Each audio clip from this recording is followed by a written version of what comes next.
Hi hello everyone, grow here YouTube channel में आपका स्वागत है। बहुत दिनों से वीडियो नहीं बनाया है पर मुझे वक्त नहीं मिल रहा था। पर बहुत सारे लोगों को ऐसा लगता है कि जब मैं वीडियो नहीं बनाता, प्रॉफिट शेयर नहीं करता तो मुझे लॉस ही हुआ है। पर हर दिन ऐसा नहीं है। मुझे वक्त नहीं मिल रहा है, उस वजह से थोड़ा सा प्रॉब्लम हो रहा है। पर ठीक है, आज है 24 सितंबर, पर मैं 19 सितंबर से लेके आज तक के एनालिसिस का वीडियो बनाऊंगा और वो पोस्ट करने वाला हूँ।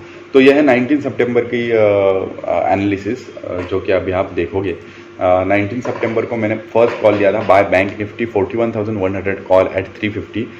इसका रीज़न था, ये दिया 937 को दिया था। इसका रीज़न था कि ये एक ट्रेंड लाइन बनी थी बैंक निफ्टी में। ये बैंक निफ्टी का चार्ट है, 5 मिनट कैंडल स्टिक का ये चार्ट है। यहाँ पर 19 तारीख स्टार्ट हुए, ये देखिए यहाँ पर ये फर्स्ट कैंडल है और उसके बाद यहाँ कहीं हमने इस लो पे ट्रेड लिया था, जहाँ पर ये ब्रेकआउट करके रीटेस्ट हुआ था। अब बहुत सारे लोगों को ये लगे कि यहाँ पर भी एक ब्रेकआउट हुआ था। हाँ, यहाँ पर भी एक थोड़ा सा ऊपर गया है चार्ट, पर वो क्यों नहीं कंसिडर किया मैंने, क्योंकि वो एक इवनिंग स्टार कैंडलस्टिक पैटर्न जैसा आपको दिख रहा होगा। अगर ये देखिए इवनिंग स्टार कैंडलस्टिक पैटर्न जो कि बेरिशनेस का साइन है, तो ये फेक ब्रेकआउट हम मान सकते हैं। तो इसलिए मैंने ऐसी ट्रेंड लाइन ड्रॉ की और उसके बाद ये मैंने कॉल में ट्रेड ले लिया। उसके बाद मैंने 350 को बाइंग दी थी। एसएल में बताता हूँ, क्योंकि एसएल में थोड़ा सा कन्फ्यूज़न था, तो मैं कुछ लेवल्स के हिसाब से एसएल लगा रहा था, तो उस वजह से मैंने तुरंत एसएल नहीं दिया था। पर चार्ट पे मेरे ड्रॉ था कि कहाँ पर मेरा एसएल हिट होने वाला है। तो उसके बाद देख सकते हो आप 350 से लेके 350, 380, 390, 400, 410, 430, 435 को मैंने सेफ कैन बुक ऐसा मैसेज सेंड कर दिया। और बाकी जो लोग थे उनको मैंने 350 के स्टॉप लॉस के साथ होल्ड करो ऐसा मैसेज दिया था। उसके बाद 435, 440, 445, 450 यहाँ पर मैंने हाफ क्वांटिटी सेल करने के लिए कहा। हाफ क्वांटिटी सेल क्यों करने के लिए कहा? क्योंकि जब मुझे लगता है कि अभी बहुत ही कि यहाँ से कुछ पता नहीं चल रहा कि आगे जाएगा या रिवर्स भी हो सकता है, तो उस वक्त मैंने हाफ क्वांटिटी सेल करने के लिए कहता हूँ। तो वो हाफ क्वांटिटी मैंने सेल करने के लिए कही। उसके बाद 450, 460, 70, 80, हालांकि ये 500 के ऊपर गया कॉल, पर मैंने शायद मेरा इसका एवरेज यानी कि ये 480 तक गया था, पर मैंने बुक नहीं की थी आधी क्वांटिटी। शायद मैंने 460 या 455 यही कुछ प्राइस था, तब मैंने पूरी क्वांटिटी बुक करने के लिए कही थी। तो ऑन एन एवरेज मेरा हुआ ऐसे कि 350 पे बाइंग हुई पूरे मेरे लॉट्स की, और 450 पे ऑन एवरेज मेरी सेल करना पड़ा उसे। तो एक 100 पॉइंट्स हमने कैप्चर कर लिए इसमें। उसके बाद निफ्टी का कॉल दिया था 195, 17,550 कॉल एट 195, 10-13 को कॉल दिया था। इसका रीज़न भी सेम था, एक ट्रेंड लाइन बन रही थी मार्केट में। ये देखिए, ये मैंने ट्रेंड लाइन ड्रॉ करके रखी थी। निफ्टी का डे यहाँ से स्टार्ट हुआ था, ये फर्स्ट कैंडल है। ये देखिए, ये रेड कैंडल आपको दिख रही है, वो फर्स्ट कैंडल है। हाँ, तो उसके बाद ये ट्रेंड लाइन थी, ट्रेंड लाइन ब्रेकआउट हुई, ये रिटेस्ट हुआ, उसके वजह से मैंने वो ट्रेड दिया। मुझे लगा कि यहाँ तक मार्केट जा सकता है, यानी कि मेरा रिस्क रिवॉर्ड रेशो आपको मैं ड्रॉ करके दिखाऊँ तो कुछ ऐसा दिख रहा होगा उस वक्त। हाँ, कुछ ऐसा ही दिख रहा होगा, या फिर थोड़ा सा ऐसा दिख रहा होगा। तो ये मेरा रिस्क रिवॉर्ड रेशो था। पर हुआ ऐसे कि मार्केट मूवमेंट नहीं दे रहा था अच्छे से, वो रेंज बाउंड हो गया बाद में। इस वजह से 195 पे बाइंग दी थी 200, और उसके बाद मैंने एग्जिट बताई। ये एग्जिट जब बताई ना मैंने, तो प्राइस आई थिंक चल रही थी 192, 193 के करीब। तो उस वजह से थोड़ा सा नुकसान हुआ, पर 2-3 पॉइंट का हुआ, उतना भी बड़ा नहीं था। उसके बाद मैंने रिस्की ट्रेडर्स री एंटर कर सकते हो ऐसा मैसेज डाला था। रिस्की ट्रेडर्स क्यों? क्योंकि मैं कंफर्म नहीं था, फिर भी फर्स्ट ट्रेड में प्रॉफिट हुआ था, तो उस वजह से सेकंड ट्रेड में हम रिस्क ले पा रहे थे। तो उस वजह से मैंने री एंटर करने के लिए कहा। 199 198 का तब प्राइस चल रहा था। ये देखिए मैंने स्क्रीनशॉट भी अपडेट कर दिया current price. Stop loss same रखने के लिए कहा था मैंने।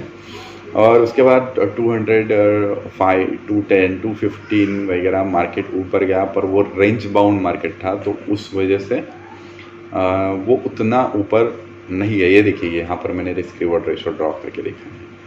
यस, ओके, तो यही सेम मेरा फिर, हाँ ये था शायद रिस्क रिवॉर्ड रेशो।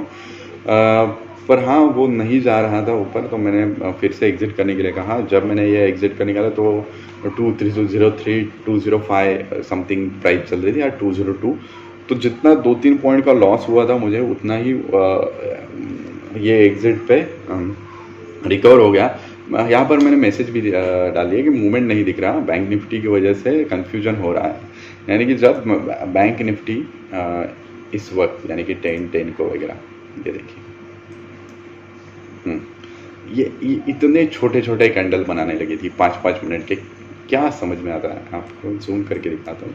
ये देखिए इतने छोटे छोटे कैंडल, तो उस वजह से थोड़ा कन्फ्यूजन हुआ, एग्जिट करने के लिए कहा। पर ठीक है, ज़्यादा नुकसान नहीं हुआ उसमें। एक 500-600 पॉइंट रुपए का ही नुकसान हुआ मुझे इस ट्रेड में। उसके बाद निफ्टी पुट खरीदने के लिए कहा था मैंने 11 यानी कि 11:31 को बाय निफ्टी 17,750 पुट एट 200। उसका रीज़न क्या था? तो बहुत देर से मार्केट इस रेंज में फंसा था। सॉरी, ये देखिए यहाँ पर मैंने वो ट्रेड दिया था। बहुत देर तक मार्केट एक रेंज में फंसा था, वो रेंज फिर से नीचे की तरफ ब्रेकआउट हुआ था, तो उस वजह से ये ट्रेड दिया था। हालांकि ज़्यादा टारगेट मिला नहीं, पर ठीक है, थोड़ा बहुत जो भी मिला अच्छा मिला। 200 पे एंट्री थी, उसके बाद 210 215 220 223 240 तक मार्केट गया। हालांकि इसी बीच में मैंने सेफ ट्रेडर बुक और हाफ क्वांटिटी भी सेल करने के लिए कहा था। हालांकि मुझे इसका परफॉर्मेंस मुझे एक ही स्क्रीनशॉट में फ्री ग्रुप में डालना था, इसलिए वो डिलीट किए थे, पर उसके बाद मैंने वो नहीं पोस्ट ही नहीं कर पाया मैं। पर इसमें भी एक 6-6.5 हज़ार का प्रॉफिट हुआ। उसके बाद मैंने यहाँ पर डाल दिया फुल्ली बुक कर रहा हूँ, यानी कि जो हाफ क्वांटिटी थी वो भी मैं सेल कर रहा हूँ। ट्रेंड नहीं आ रहा मार्केट में, क्योंकि वो जो नीचे आना चाहिए था मार्केट, वो अगर आना है उसको तो वो झट से आना चाहिए था। वो वहाँ पे उतनी देर रुकता नहीं है, ऐसा मेरा मानना था। उसके बाद मैंने मैसेज किया कि प्रॉफिट में जो है ट्रेडिंग बंद कर दो, मैंने पर्सनली अब ट्रेड नहीं ले रहा हूँ। ओके, तो उसके बाद मैंने और एक ट्रेड दिया by bank Nifty 40,800 put at 320। उसका रीज़न 12:35 को दिया था मैंने वो ट्रेड। उसका रीज़न भी ये था कि ये देखिए आप यहाँ पर देख सकते हो कि एक head and shoulder type pattern दिख रहा है। ये देखिए ये head and shoulder type pattern दिख रहा था, तो यही रीज़न था। और मार्केट ने वो ब्रेक भी किया था, ऊपर जा नहीं पा रहा था। 320 पे बाइंग थी, 225 230 मार्केट गया। उसके बाद मुझे उसमें भी उतना ट्रेंड नहीं लगा जितना आना चाहिए था, तो मैंने 320 को ही एग्जिट बता दी। कॉस्ट टू कॉस्ट एग्जिट हो गई होगी। ये देखिए यहाँ पर मेरा रिस्क रिवॉर्ड रेशो आपको दिख रहा होगा। तो यही था 19 सितंबर का ट्रेड्स मेरे प्रीमियम के। तो अगर आपको भी मेरे ट्रेड्स देखने हैं, आपको मेरी एंट्री देखनी है, आपको मेरे से सीखना है, क्योंकि मैं लाइव मार्केट में ये बताता हूँ कि मैं वो ट्रेड क्यों ले रहा हूँ। ओके, वो उसके पीछे के रीजंस क्या है वगैरह वगैरह, तो आप मेरे प्रीमियम ग्रुप को ज्वाइन कर सकते हो, सीख भी सकते हो, पैसे कमा भी सकते हो। आप पे डिपेंड करता है आपको क्या करना है। अगर क्लासेस चाहिए तो क्लासेस भी है अवेलेबल हमारी, आप ज्वाइन कर सकते हो। Okay, thank you so much.